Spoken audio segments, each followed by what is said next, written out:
Superhero যতই শক্তিশালী হোক, বাচ্চাদের শুরু থেকেই ডোরেমনের মতোই একটা বন্ধু চাই। নমস্কার বন্ধুরা, আমি সৃজিতা সামন্ত। আমার ইউটিউব চ্যানেল শ্রীজ চয়েসে আপনাকে স্বাগত। আজ আমি আমাদের প্রিয় কার্টুন ডোরেমনের সম্বন্ধে কিছু কথা বলবো। শুধু ছোটরাও না, বড়রাও এই প্রিয় কার্টুন দেখার শখ ছাড়তে পারে না।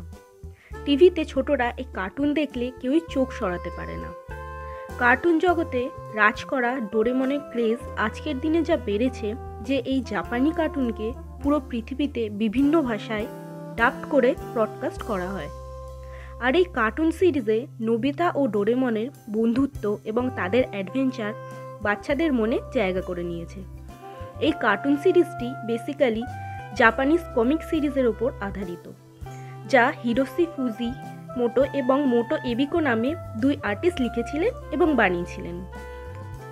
এরা একসাথে অনেকদিন ধরে কাজ করার পর থেকেই এই দুজনকে ফুজিও এ ফুজিকো নামে জানা যায়। এই সিরিজের গল্প সাধারণত এক রোবোটিক বিড়াল এবং নোবিতা নামের এক ছেলেকে ঘিরেই আধারিত, যেখানে নোবিতা খুব সাধারণ একটা ছেলে। নোবিতা খেলাধুলা বা পড়াশোনায় খুব একটা ভালো ছিল না। এজন্য নোবিতার বংশধররা নোবিতাকে হেল্প করার জন্য একটি রোবোটিক বিড়াল পাঠায়। এর নামই হয় ডোরেমন। ডোরেমন নিজের 4 ডাইমেনশনাল পকেট থেকে বিভিন্ন রকম ভবিষ্যতের টেকনোলজি বের করে থাকে। এই সিরিজে যাকে গ্যাজেট হিসেবে আমরা চিনি, এই গ্যাজেট যে কোনো রকম সমস্যার সমাধান করার জন্য নোবিতার হেল্প করে। ডোরেমনের প্রায় 4500 গ্যাজেট আছে। গ্যাজেটগুলি ফুজিকো এ ফুজিওর কল্পনা হলেও সবগুলি নিতান্ত কল্পনা নয়। অনেকগুলি জাপানে নিত্য ব্যবহৃত নানা আসবাবপত্রের আদলে তৈরি করা হয়েছে, আর কিছু কিছু জাপানের রূপকথা থেকে নেওয়া হয়েছে। ডোরেমনের গ্যাজেটগুলির মধ্যে অন্যতম হল এনিওয়্যার ডোর, ব্যাম্বু কপ্টার, টাইম মেশিন ইত্যাদি। নোবিতা এবং ডোরেমন ছাড়াও এই সিরিজে আরও কিছু ইন্টারেস্টিং চরিত্র আছে, যেমন সিজুকা। সিজুকা নোবিতার সবচেয়ে প্রিয় বন্ধু, কিন্তু নোবিতা সিজুকাকে ভালোবাসে। এছাড়াও এই সিরিজে জিয়ান ও শুনিও নামে চরিত্র আছে, যারা নোবিতাকে জ্বালাতন করে, কিন্তু নোবিতার বিপদে ও খারাপ সময় এরা নোবিতাকে সাহায্যও করে। এছাড়াও আরও কয়েকটি চরিত্র হলো ডোরেমি, ডেকিসুগি, জাইকো, মিনি ডোরেমন, শিক্ষক সেন্সি ইত্যাদি। ডোরেমনের অরিজিনাল কমিক সিরিজ 15 ডিসেম্বর 1967 থেকে 23 জুন 1996 পর্যন্ত পাবলিশ করা হয়েছিল। মোট 1345টি গল্প বানানো হয়েছিল। আর শুরু থেকেই এই কমিক সিরিজটি লোক এত বেশি পছন্দ করেছিল যে 1 এপ্রিল 1973 থেকে অ্যানিমেশন করে লোকের সামনে আনা হয়। এখনো পর্যন্ত ডোরেমনের 3টি অ্যানিমেশন সিরিজ বানানো হয়েছে। প্রথম সিরিজ 1 এপ্রিল 1973 থেকে 3 সেপ্টেম্বর 1973 পর্যন্ত ব্রডকাস্ট করা হয়।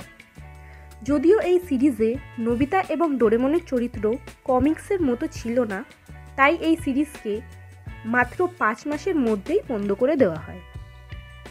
আজকের দিনে এই সিরিজ একটাও এপিসোড কারোর কাছে নেই, কোথাও দেখা যায় না। কিন্তু 2 এপ্রিল 1989 থেকে যে দ্বিতীয় সিরিজ আসে তা খুবই সফল হয়েছিল, আর এই সিরিজকে 18 মার্চ 2005 পর্যন্ত ব্রডকাস্ট করা হয়েছিল। এখান থেকেই ডোরেমন জাপান ছাড়াও অন্যান্য দেশে জনপ্রিয়তা পেয়েছিল। এখন যেই ডোরেমনের সিরিজ চলছে সেটি হলো তৃতীয় সিরিজ, যা 15 এপ্রিল 2005 থেকে শুরু হয়েছিল। এটি 350-এরও বেশি এপিসোড বানানো হয়েছে, আর এই সিরিজকে আজকের দিনে পৃথিবীর কোনায় কোনায় প্রসারিত করা হয়েছে। যদিও ভারতে এই সিরিজের সাথে দ্বিতীয় সিরিজের এপিসোড দেখানো হয়। ডোরেমন আজকের দিনে সবচেয়ে লোকপ্রিয় অ্যানিমেশন সিরিজ। এর লোকপ্রিয়তার কারণ হলো এর চরিত্র বাচ্চাদের আনন্দ দেওয়ার সাথে সাথেও রয়েছে এর কিছু শিক্ষামূলক গল্প। ডোরেমনের কয়েকটি সিনেমা যা হিন্দি ভাষায় ভারতে সম্প্রচার করা হয়েছিল, সেগুলি হলো Doraemon in Nobita special space war, যা হাঙ্গামা টিভিতে 2010 সালে সম্প্রচার করা হয়। তারপর Nobita in Doraemon great adventure to the south seas, এটিও 2010 সালে হাঙ্গামা টিভিতে সম্প্রচার করা হয়। এছাড়াও রয়েছে Doraemon in Nobita's and the steel troops the new age, Doraemon the movie, Nobita's Dorabian night ইত্যাদি। ডোরেমন শুধু অ্যানিমেশন সিরিজের জন্য পপুলার নয়, ডোরেমনের ওপর 38টিরও বেশি সিনেমা বানানো হয়েছে, সাথে এর ওপর বানানো ভিডিও গেমস খুব পপুলার। ডোরেমন কমিক সিরিজের 2015 পর্যন্ত প্রায় 100 মিলিয়ন কপিস বা 10 কোটি কপিস বিক্রি করা হয়েছে। আর অ্যানিমেশন সিরিজটিকে 30টিরও বেশি দেশে দেখানো হয়েছে। 2002 সালে টাইম এশিয়া ম্যাগাজিন ডোরেমনকে এশিয়ান হিরো অ্যাওয়ার্ড দিয়েছেন। এছাড়াও আরও অনেক অ্যাওয়ার্ড পেয়েছেন। এখন জাপানের লোক ডোরেমনকে নিজের কালচার আইকন মানে। এই অ্যানিমেশন সিরিজ শুরু হয়েছে কয়েক বছর হয়ে গেছে, কিন্তু ডোরেমনের প্রতি লোকের ভালোবাসা দিন দিন বেড়েই চলেছে। হিন্দি সংস্করণ প্রথম সম্প্রচার শুরু হয় 2005 সালে 13 ফেব্রুয়ারি, যেটি সম্প্রচার করে হাঙ্গামা টিভি। এরপর ডিজনি চ্যানেল ইন্ডিয়া সম্প্রচার শুরু করে। ডিজনি চ্যানেল 2010 সালে 19 নভেম্বর থেকে সম্প্রচার শুরু করে। এখানেই শেষ করলাম ডোরেমন সম্বন্ধে কিছু তথ্য। ভিডিওটি ভালো লাগলে লাইক করে দেবেন, আর কার সম্বন্ধে ভিডিও দেখতে চান কমেন্টে অবশ্যই জানাবেন।